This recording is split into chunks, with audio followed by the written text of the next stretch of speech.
baru saja beliau dilantik menjadi pemimpin, kerjaan pertamanya adalah langsung mensejahterakan seluruh rakyatnya. Mensejahterakan seluruh rakyatnya. Seluruh pegawai-pegawai di Arab Saudi termasuk polisi dan tentara diberi gaji 2 kali lipat dari sebelumnya. Satu.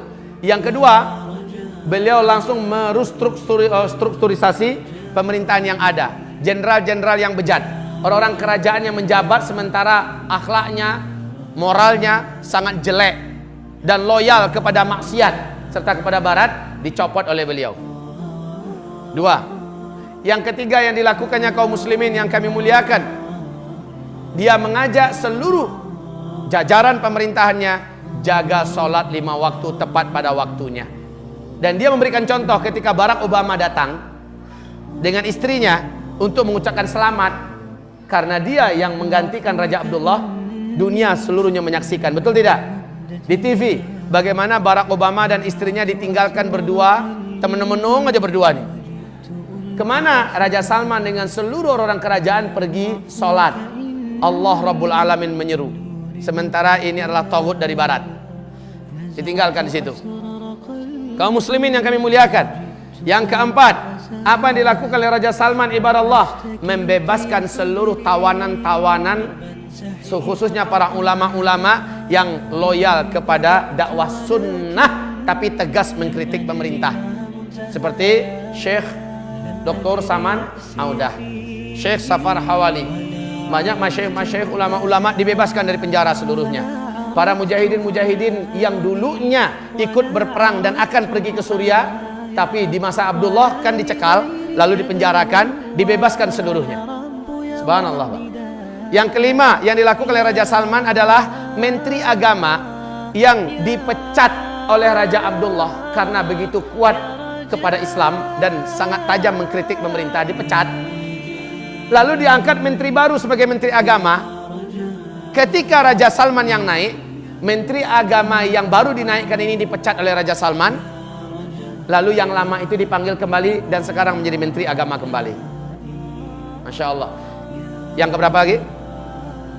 Yang keenam, saat Presiden Sisi datang, yang terkenal melakukan kudeta terhadap pemerintahan resmi Mursi yang terpilih secara demokratis di Mesir, ya, dan membunuh, membantai serta membunuh 7.000-an orang, membakar hidup-hidup jamaah kaum muslimin atas nama Ikhwanul Muslimin, 300-an orang jamaah, Pak, di alun-alun, di tempat terbuka. Tidak ada dunia yang ribut. Amerika sok-sok ribut sedikit, padahal dia punya makar di belakang itu untuk menggulingkan Mursi. Setelah Mursi berpidato, kita wajib bebaskan Al-Quds, kita menuju khilafah. Ini pidato Mursi. Subhanallah, ini menggoncangkan Yahudi, Pak, sehingga Amerika dan lain-lainnya bergerak dengan serentak. Termasuk yang paling gelisah itu adalah Raja Abdullah. Kemudian ketika Sisi melakukan kudeta, biayanya ditanggung oleh Raja Abdullah. Ketika selesai, ketika seluruh dunia masih ternganga melihat kejadian di Mesir, Raja Abdullah lah yang paling pertama mengucapkan selamat kepada As-Sisi. Jadi maaf ini, mana dia ilmu yang diajarkan di mana-mana oleh kawan-kawan kami yang mengaku sebagai salafus soleh di Indonesia ini. Tidak boleh melakukan kudeta kepada pemerintahan resmi. Mursi itu kan pemerintahan resmi. Pemerintahan resmi, terpilih secara resmi kaum muslimin. Ternyata di kudeta, harusnya kudeta itu kan bughot. Kenapa tidak diperangi? Malah ikut mengucapkan congratulations for you. Lalu apa kata Saudi mengatakan dengan gagahnya, wahai Sisi, jangan cemas. Kalau seluruh dunia menolak kalian, maka kami menerima kalian. Kalau seluruh dunia menutup pintu dari kalian, kami memberikan pintu kami kepada kalian. Maka dana pertama yang mengucur adalah $1 miliar, Pak. Diumumkan seluruh TV seluruh dunia dari Arab Saudi untuk Sisi, untuk menstabilkan kembali keadaan pemerintahan. Lalu mengalir setiap bulannya dana miliaran dolar, Masya Allah, Pak, dari Saudi. Ini terjadi pada masa Abdullah. Nah, setelah Raja Salman naik, bantuan itu diputus habis-habisnya. Tidak satu tetes pun mengalir dari Arab Saudi untuk Sisi ini. Ketika Sisi coba datang, mencoba menjilat, mencoba juga ingin mengucapkan selamat, disambut dengan dingin oleh Raja Salman. Tak lebih dari 2 jam, Pak, sangat dingin sambutan Raja Salman, dan pulang kembali marah-marah orang-orang yang pro dengan Sisi sampai diumumkan di TV Mesir bahwa mereka sangat benci dengan Salman segala macamnya, awas nanti bla bla bla bla, kan gitu kan? Karena presidennya tidak dihormati. Gimana menghormati pembunuh kaum muslimin?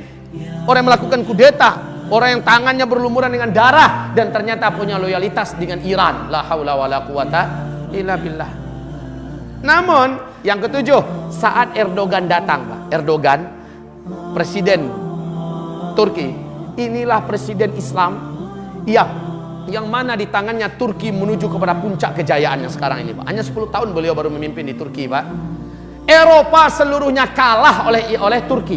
Dalam hal apa saja? Dalam hal pendidikan, dalam hal teknologi, apalagi dalam hal ekonomi, Pak. Di segi militer, Turki sudah mampu membuat senjata perang sendiri, pesawat tempur sendiri. Turki sudah memproduksi alat-alat, bahkan di Amerika dan Eropa hari ini, Pak, dalam 3 alat elektronik pasti satunya dari Turki, dan itu mesti yang terbaik dengan harga yang mahal. Di tangan Erdogan, Pak. Erdogan lah satu-satunya yang berani mengejek dan menghina Amerika di depan publik, di muka internasional. Dan dia bukan hanya sekedar ngomong seperti Iran ngomong, Pak. Ketika orang tepuk tangan untuk Yitzhak Rabin, untuk Shimon Peres, ya. Ketika orang tepuk tangan untuk Benyamin Netanyahu, siapa yang berani lantang bicara di forum internasional ketika pertemuan seluruh dunia dengan negara maju di dunia? Erdogan naik, memalukan kalian tepuk tangan tadi. Ini manusia macam ini tidak layak untuk kalian tepuk tangan. Dia yang berlumuran darah dengan darah kaum muslimin yang ada di Gaza. Erdogan yang mampu mengucapkan kalimat itu, Pak. Erdogan hari ini menggratiskan seluruh biaya sekolah. Rumah sakit ratusan bermunculan sekarang ini dengan fasilitas yang mewah, gratis untuk rakyatnya. Subhanallah kaum muslimin. Di masa Erdogan ini jilbab kembali pada tempatnya. Di masa Erdogan ini diwajibkan belajar bahasa Arab di seluruh sekolah, mulai dari SD sampai perguruan tinggi. Masya Allah. Di masa Erdogan ini kaum muslimin, hamba-hamba Allah yang kami muliakan, produk-produk untuk diimpor meningkat dengan tajam. Di masa Erdogan ini 3 tahun berturut-turut maskapai penerbangan yang terbaik di muka bumi, 3 tahun berturut-turut Turki yang punya. Subhanallah, Pak. Dari nomor 111 Turki, ketika Erdogan naik, sekarang naik ke sampai tingkat 16 yang termaju dan terkuat di dunia hari ini. Subhanallah. Nah, Erdogan datang. Erdogan lah yang membukakan pintu untuk para mujahidin dan para bantuan sosial yang datang seluruh dunia untuk Suriah. Betul tidak? Turki lah satu-satunya negara yang menjadikan perbatasannya sebagai tempat yang terbuka untuk menerima para pengungsi dari Suriah, dan jutaan sekarang diberi makan tiap hari, Pak. Diberi makan tiap hari. Diberikan pelayanan kesehatan dan sebagainya. Dan siapapun mujahidin yang datang dari Eropa, dari Indonesia, dari mana datang, dipersilakan masuk dari perbatasannya. Hanya Turki satu-satunya, beraninya luar biasa. Barat, Amerika nggak berani macam-macam. Kenapa? Turki sudah menjadi singa Eropa hari ini. Saat dia datang, disambut oleh Raja Salman dengan sangat hangat. 3 hari 3 malam mereka bersama dengan sangat indah. Luar biasa, Pak. 3 hari 3 malam, lalu keluar keputusan bersama bahwa semua energi, semua potensi, semua kemampuan yang ada pada Turki, yang ada pada Arab Saudi akan dikerahkan untuk menjatuhkan Bashar Assad. Allahu Akbar. Ini Raja Salman loh, Pak.